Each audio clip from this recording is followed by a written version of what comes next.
Julia unfolded the cheque. The words 1500 francs were written in a round, clear hand. She had always expected that one day they would do something like this.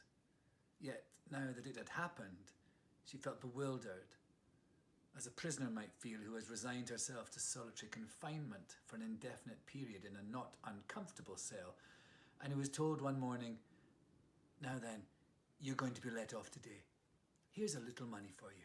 Clear out." Then she started to walk up and down the room with the palms of her hands pressed tightly together. She was planning her future in an excited and confused manner, for at that moment all sense of the exact value of the money had left her.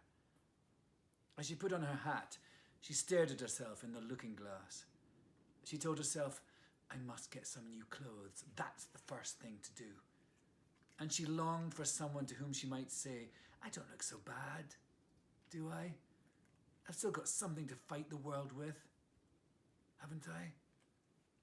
The room already had a different aspect. It was strange, as a place becomes strange and indifferent when you are leaving it.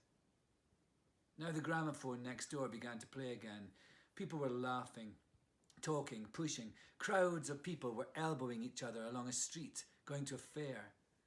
They pushed and laughed, and you heard the tramp of feet and the noise of the fair coming nearer, and the people calling.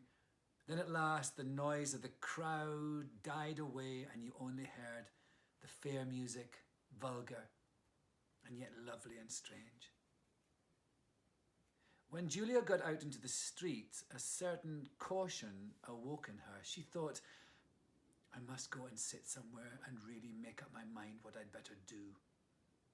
She went into the cafe on the corner of the street. It was nearly empty. She sat down and ordered a drink. While she waited for it, she looked at herself in the mirror opposite, still thinking of the new clothes she would buy.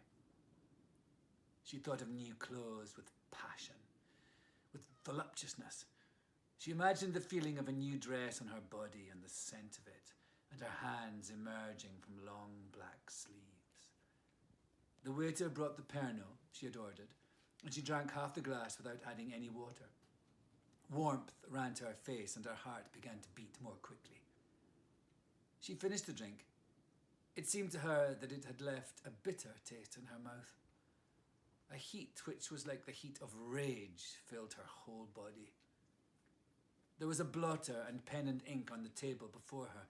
She opened the blotter and began to draw little flags on the paper. As she drew, she was watching the face of Mr MacKenzie, which floated, wearing a cool and derisory smile between her eyes and the blotter. Suddenly, a sensation of such dreary and abject humiliation overcame her that she would have liked to put her arms on the table and her head on her arms and to sob aloud, regardless of the people who might be looking at her or of what anybody might think. She began to write a letter. "I got that cheque this afternoon. Why didn't you give me enough to go away when first I asked you? I'm so horribly down now that I am absolutely good for nothing. And what do you think I can do with 1,500 francs anyway?" At this point she stopped, realising that she did not even know whether or not Mr MacKenzie was still in Paris. The last time she had seen him, he was on the point of going away. For an indefinite time, he had said. Besides, she was old enough to know that sort of letter was never a bit of use. Anyhow, it was 7 o'clock, and the cafe was beginning to fill up. Julia went into the street and turned into the direction of the Boulevard Montparnasse. The Boulevard Saint-Michel was very crowded. Walking along blindly, Julia would bump every now and again into somebody coming in the opposite direction. When the people glared at her and muttered, it seemed as if shadows were gesticulating. The light of the cafes were hard and cold like ice. When she'd been walking for about 20 minutes, she turned into a side street, a narrow, rather deserted street of tall, quiet houses. Opposite number 72, she hesitated. Then, instead of ringing the bell for the concierge, she crossed to the other side of the street and looked up at a window which she knew to be the window of Mr Mackenzie's bedroom. There was a light there. When she saw it, she pressed her lips together with rather a grim expression. She walked a few paces up and down the street, went back to a doorway opposite Mr MacKenzie's flat and stood there.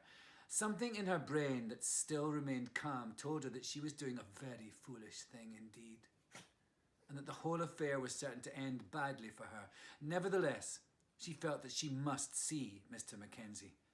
6 months of resignation were blotted out. She knew that she had intended to wait until the occupant of the flat, whoever it was, left it.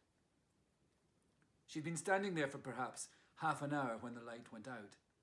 Then, after an interval, the gate opposite opened and Mr MacKenzie came out into the street. He turned towards the Boulevard Montparnasse. At the sight of him, Julia's heart began to beat furiously and her legs trembled. She was excited to an almost unbearable degree, for added to her other emotions was the fact that she was very much afraid both of him and of his lawyer. When she thought of the combination of Mr MacKenzie and Maître Legros, all sense of reality deserted her, and it seemed to her that there were no limits at all to their joint powers of defeating and hurting her. Together, the two perfectly represented organised society in which she had no place and against which she had not a dog's chance. She thought stubbornly, I don't care. I'm going to have it out with him. I don't care. When Mr MacKenzie was about 20 yards off, she crossed over and followed him.